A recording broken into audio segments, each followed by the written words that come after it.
मार्च जागतिक महिला दिन। खरं तर जागतिक महिला दिन म्हणून आपण पूर्ण देशामध्ये विदेशामध्ये साजरा करण्यात येतो। जागतिक महिला दिन हा कशासाठी साजरा करण्यात आला हा लोकांना समजून घेणं खूप गरजेचं आहे। आपल्या अधिकाराची लढाई आपण लढणे म्हणजेच जागतिक महिला दिन हे समजून वंचित बहुजन महिला आघाडी दरवर्षी नवीन नवीन प्रश्न हाताशी घेऊन रस्त्यावरची लढाई लढत असते। मागच्या वर्षी वंचित बहुजन महिला आघाडीच्या वतीने शौचालयाचा मुद्दा घेतलेला होता, त्याच्यानंतर महागाईच्या विरोधात मुद्दा घेतला होता।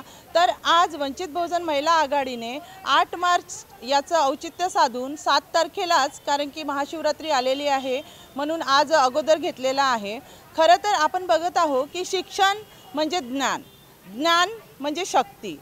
डॉक्टर बाबासाहेब आंबेडकर, छत्रपती शाहू महाराज, महात्मा फुल्यांनी जो वारसा चालवलेला होता, शिक्षणाने माणसाची प्रगती होते आणि ही प्रगती साधण्याकरिता सर्वसामान्य विद्यार्थ्यांना जी सुविधा मिळायला पाहिजे ती सुविधा त्यांना मिळत नाही आणि त्यांचा दर्जा हा खालावलेला असतो। शिक्षणाने माणसाची प्रगती होते आणि ही प्रगती होण्याकरता सरकारने त्याच्यात लक्ष देणं खूप गरजेचं असते। मात्र कुठेतरी सरकार यामधून पाय काढताना दिसत आहे आणि खाजगी शाळांना वाव मिळत आहे।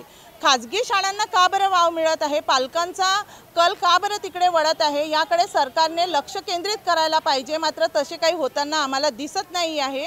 म्हणूनच शिक्षणाचा शैक्षणिक दर्जा सुधारला पाहिजे ही मागणी घेऊन वंचित बहुजन महिला आघाडी बाबासाहेब आंबेडकरांचा विचार, महात्मा ज्योतिबा फुल्यांचा विचार, छत्रपती शाहूजी महाराजांचा विचार हा समाजामध्ये पुरवण्यासाठी ही महिला आघाडी सरसावली आहे आणि प्रत्येक विद्यार्थ्याला त्याचा मूलभूत मानवी हक्क मिळाला पाहिजे, शिक्षणाचा दर्जा त्यांना चांगला मिळाला पाहिजे, हाच ध्येय घेऊन आज ही पुढे सरसावली आहे। आणि जोपर्यंत विद्यार्थ्यांना CBSEचा दर्जा प्राप्त होणार नाही, महाराष्ट्रातल्या ज्या पूर्ण मराठी शाळा आहेत त्या ज्या शाळा बंद करायला निघालेल्या आहेत त्या शाळा बंद न होता त्यांचा दर्जा सुधारवणं हे राज्यकर्त्यांचं काम आहे। मात्र तसं होताना दिसत नाही, म्हणून आम्हाला 8 मार्च दिन हा रस्त्यावरची लढाई उभारावी लागत आहे आणि ही लढाई तोपर्यंत आम्ही उभारू जोपर्यंत आमच्या मागण्यांकडे लक्ष सरकार देणार नाही। एवढेच बोलते आणि इथेच थांबते। महिला दिनाचे औचित्य साधून आम्ही वंचित बहुजन महिला आघाडीने आज इथे एक म्हणजे महानगरपालिकेसमोर आंदोलन ठेवलं आहे।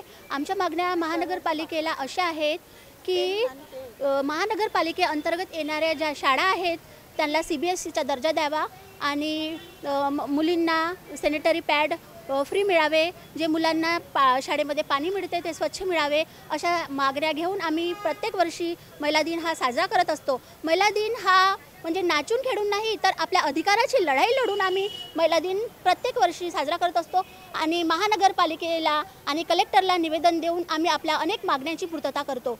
आमच्या एका आंदोलनाला एक मागच्या वर्षी सक्सेस आला आहे। सक्सेस म्हणजे असा की आम्ही महिलांचा जो प्रश्न आहे, म्हणजे महिलांना वॉशरूमचा जो मार्केटमध्ये प्रश्न उद्भवला होता तो त्या प्रश्नावर आम्ही आंदोलन उभारले होते आणि हे आमच्या महिला आघाडीचा विजय आहे की आम्ही ते आंदोलन सक्सेस केलं आणि आज चंद्रपूर महानगरामध्ये जेही वॉशरूम लागले आहेत ते महिला आघाडीच्या मागणीमुळे लागले आहेत आणि हा महिला आघाडीचा विजय आहे असं मी मोनाली पाटील, वंचित बहुजन महिला आघाडी महासचिव आणि माझ्या संपूर्ण महिला आघाडीच्या मैत्रिणी यांचा हा सहभाग आहे आणि यांचा हा विश्वास आम्हाला आज सक्सेस मिळालेला आहे। तसंच प्रत्येक वर्षी आम्ही अशी मागणी करत असतो की म्हणजे कुठला ना कुठला आमचा जो अधिकार आहे तो अधिकार आम्हाला मिळाला पाहिजे। आता शिक्षणासाठी आम्ही मागणी केलेली आहे की CBSEचा म्हणजे दर्जा सरकारी शाळेला मिळावा, तर त्याच्यासाठी आम्ही मागणी केलेली आहे आणि ह्या मागणीला घेऊन आम्ही वंचित बहुजन महिला आघाडीच्या महिला महानगरपालिकेमध्ये आयुक्ताला निवेदन देणार आहोत।